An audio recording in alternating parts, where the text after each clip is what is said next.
Hier, il y a eu le match Spurs contre Hornets et les Hornets ont gagné. Et Moussa Diabaté a détruit Wemby littéralement. Ok, il l'a lock down. Ok, donc on va aller voir la highlights du match. Enfin, la highlights, en tout cas. Voilà, avec Moussa Diabaté qui a fait 12 points, 10 rebonds, 6 passes d'ess, 2 blocs à 6 sur 9 au tir, en plus 19, en plus minus, avec une défense incroyable sur Wemby à 16 points, à 6 sur 15. Donc on va checker ça. On va checker ses highlights. Ok, je vais enlever le son parce que. Ok. And one. Good finish. J'aime bien leur maillot Hornets. Bonne passe. Et il commence vraiment à s'améliorer sur les rythmes, Moussa. Sur... Give me that.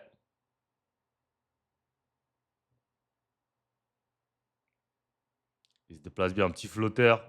Easy. Si continue à mettre ce shoot-là, franchement.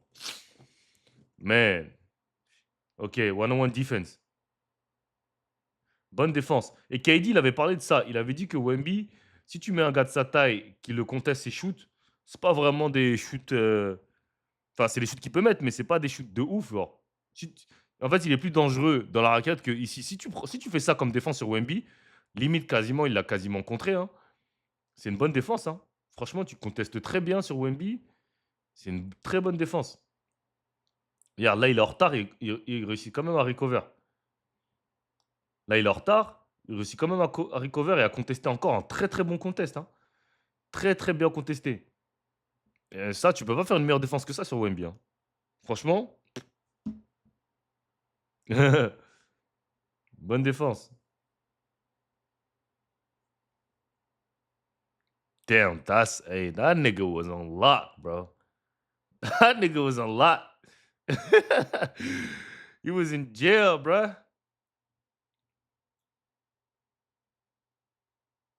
Tu vois, et tout ça, c'est très bonne défense.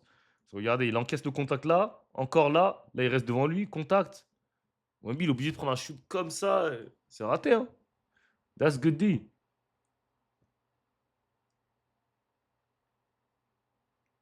Bonne défense encore contestée. Franchement, que des shoots contestés.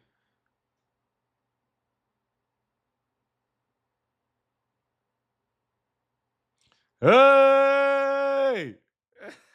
The moose is loose. Bonne passe. Petit flotteur. Tough.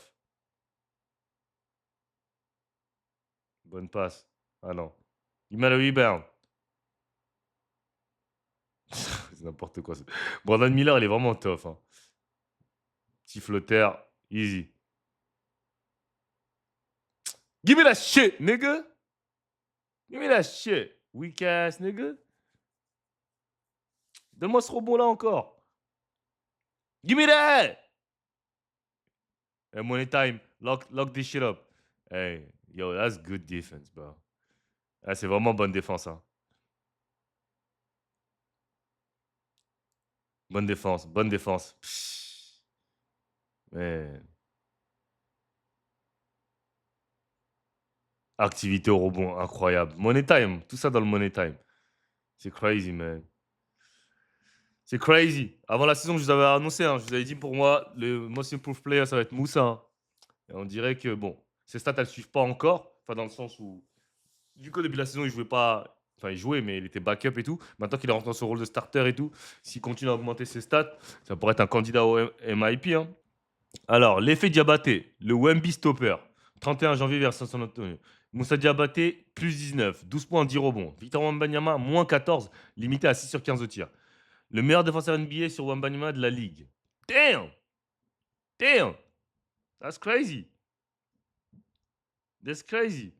Donc, en fait, pour revenir à son choix d'être resté, pour ceux qui ne comprennent pas encore, hein, je vais expliquer un peu sa situation contractuelle, etc. Pour ceux faut savoir que Moussa a été énormément critiqué quand il a fait ce choix de rester, de ne pas revenir en équipe de France. Ok. Là, on est en train de voir que Moussa Diabaté. En fait, je ne comprends même pas encore une fois, en premier lieu, comment ils ont pu ne pas le prendre. Quand tu vois ce qu'il apporte, en fait, sur le terrain, comment vous pouvez refuser de prendre ce genre de joueur-là en équipe de France, sachant que Vincent Poirier est blessé? Je sais pas. Mais bon, dans tous les cas, ils ont pris cette décision-là. Maintenant, on voit bien que Moussa, il a bien fait de retourner aux États-Unis. C'est pour ça qu'il faut, les gars, C'est pour ça, quand vous prenez une décision, il faut être ferme dessus, il faut savoir pourquoi vous la prenez et il faut être déter dans votre mental. Moussa, c'est un joueur que, depuis qu'il est petit, on lui a rien donné. Refusé du pôle, il est parti aux States. Moonverd, AMG, il est parti. Il est revenu. D1, il est parti. Il se fait drafter second tour. Il se fait drafter second tour. Il arrive aux Clippers pendant 2 ans, il joue pas. Pendant 2 ans, il joue pas aux Clippers. Il va aux Hornets, troisième année. Il y a Nick Richards, Mark Williams devant lui. Il saute les deux. Carrément, il les fait trade. Il joue. Là, il est dans 5 de cette année, il commence la saison. Ryan Kelkenberg, il est devant lui. Encore, il partage les minutes avec lui. Ensuite, il le saute dans le 5 de départ. Et maintenant, ils sont à 10-1 quand Moussa est dans le 5 avec Con Conopole, Brandon Miller, Lamelo Ball et Miles Bridges. Ils sont à 6 victoires d'affilée. Là, ils viennent encore de stopper Wemby. Moi, je comprends pas. Il y a des décisions qu'on ne comprend pas. Donc voilà. Donc il a bien fait. Il a bien fait de ne pas revenir. Maintenant, il est en train de faire la meilleure saison de sa carrière. Et pour revenir à sa situation contractuelle, pour ceux qui ne comprennent pas, Moussa, il a un contrat de 2 ans non garanti. OK? Donc pour son contrat, en fait, faut le garantir jusqu'au mois de janvier. OK? Donc son contrat, par exemple, de cette année, il était garanti jusqu'au mois de janvier. Ils ont, la date limite, c'était, je crois, le 15 janvier pour garantir le contrat. Donc ils l'ont garanti sur cette année. Donc jusqu'à la fin de l'année, il est garanti. Il a 2 millions garantis. L'année prochaine, ça va être la même chose. Il va avoir un contrat garanti jusqu'au mois de janvier. Et après, s'ils veulent le prolonger, ils le prolongent. Ou s'ils veulent pas, enfin, s'ils veulent le garantir, ils le garantissent. S'ils veulent pas, ils le garantissent pas. Donc Moussa, cette saison, c'était vraiment important pour lui de taffer parce que sinon, il pouvait être en dehors de la NBA, tu vois. Si tu te retrouves sans contrat, la NBA, c'est chaud. Maintenant qu'il a prouvé, c'est un starter, NBA, du moins en tout cas avec les Hornets. Il a prouvé qu'il peut apporter, qu'il peut faire tout ça. Maintenant, situation contractuelle, c'est pas la même chose. Parce que dès cet été, il va pouvoir négocier ou dès la saison prochaine, il va pouvoir négocier. Tu vois? Imaginons, parce en fait, on peut toujours dire, oui, mais ça se trouve qu'il serait venu en équipe de France, il aurait taffé, ça l'aurait permis aussi d'être bon. Oui, ça, on peut toujours imaginer les meilleurs scénarios. Moi, je vais vous prendre 2 exemples concrets. Bilal Koulibaly, Moussa Diabaté. Bilal Koulibaly, que lui, revenait de blessure, je ne vais pas dire qu'il a forcé pour aller en équipe de France, mais moi, si j'étais lui, j'arrivais dans la meilleure saison de ma carrière, dans la saison la plus importante de ma carrière, je ne serais pas parti en équipe de France. Je reviens d'une blessure au poignet, j'ai besoin de me remettre bien, ok, il y a tout l'été pour me préparer. Là, ils ont drafté encore des mecs à ma position, ils ont encore drafté des mecs de Washington, c'est une équipe de jeunes, ça peut vite changer. Là, c'est cette année où je peux négocier mon contrat max, frérot. Je veux dire, l'équipe de France, je suis d'accord, mais là, la NBA, c'est plus important. Bilal Koulibaly, il a décidé de venir en équipe de France. Il s'est blessé à la main, il a forcé, il a joué sur sa blessure. Maintenant, regardez, il a que des pépins physiques. Déjà, il a mal commencé la saison parce qu'il était blessé. C'est pas de sa faute, hein. Les blessures, on va pas accuser les gens pour les blessures parce que c'est pas de sa faute. Mais moi, pour moi, il aurait pu prendre des décisions plus intelligentes. Tu viens, déjà, le championnat d'Europe, ça a baissé enfin, entre guillemets, sa cote parce que tout le monde a dit, ouais, il a toujours pas de tes jeux. Il vient, alors qu'il était blessé, mais il jouait blessé. Mais ça, nous, on le sait pas, ça. Donc, il jouait blessé, il a pas taffé. Maintenant, la NBA, il se blesse souvent, c'est dur pour lui. Donc là, déjà, c'est sûr qu'il n'aura pas de contrat max. Je pense qu'ils vont lui proposer un 10-15 millions par an. Alors qu'il aurait pu prendre 30-40.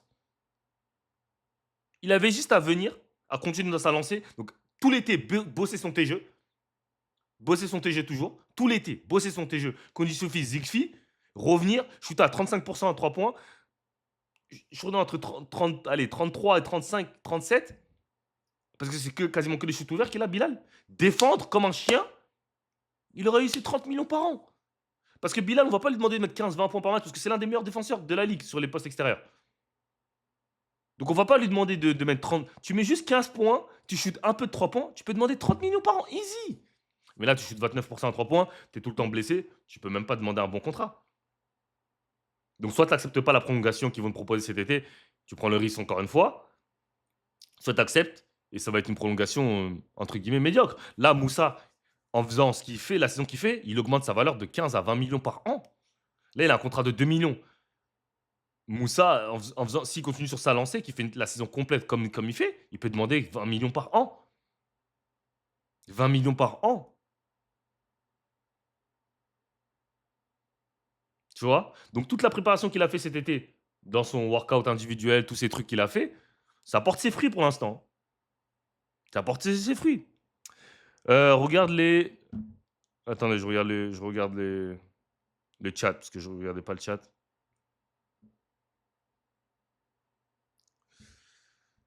20 millions par an, c'est crazy. Bah, pour un mec qui vient de Touay, les gars, c'est.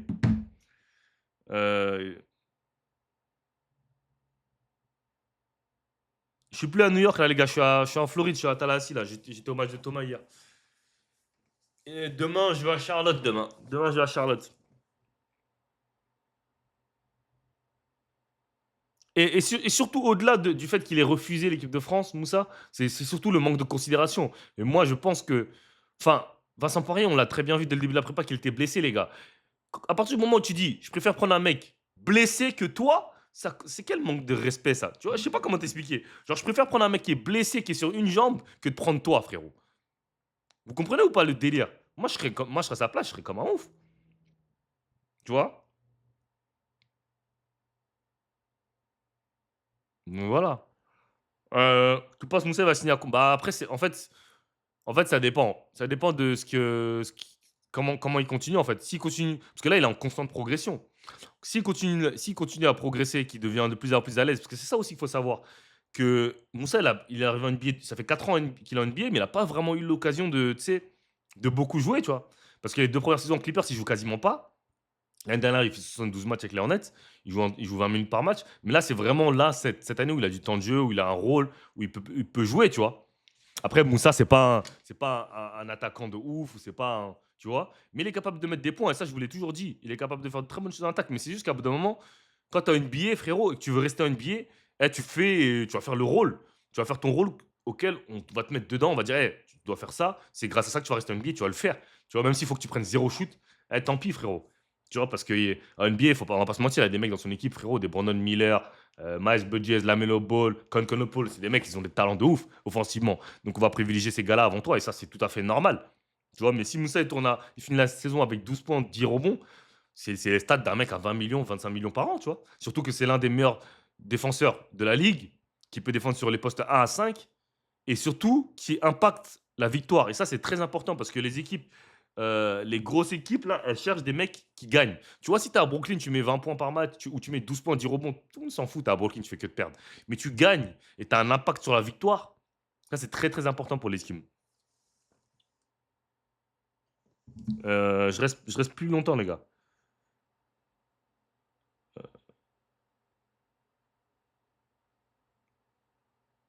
Thomas, ouais, ça va, il a fait un bon match hier, hein. Franchement, il a fait un bon match. Il a pris du Zigfi de ouf. Vous allez voir. Moi, de toute façon, je vais vous montrer en vlog, mais il a pris du Zigfi. Je lui ai dit, putain, tu tues à la salle. J'ai même l'impression qu'il a grandi.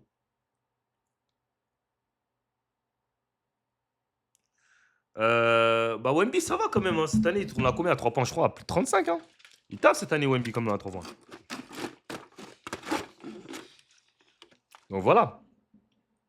Ok. Donc, bon, voilà ce que j'avais à dire sur ce sujet-là. Il y a pas grand-chose à dire. En tout cas, voilà, il faut qu'on sait continuer à se lancer. Et franchement, vous vous rendez compte de la raquette qu'on va avoir en équipe de France?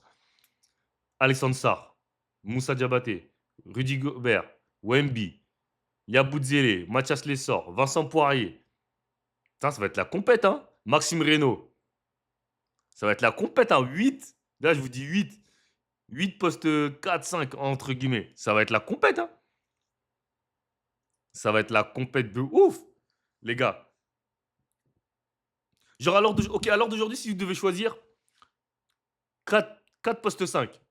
Non, 3 postes 5. Vous prenez qui comme rotation? Comme poste 5 pour l'équipe de France? Pour cet été, par exemple, pour les qualifs. Vous prenez qui?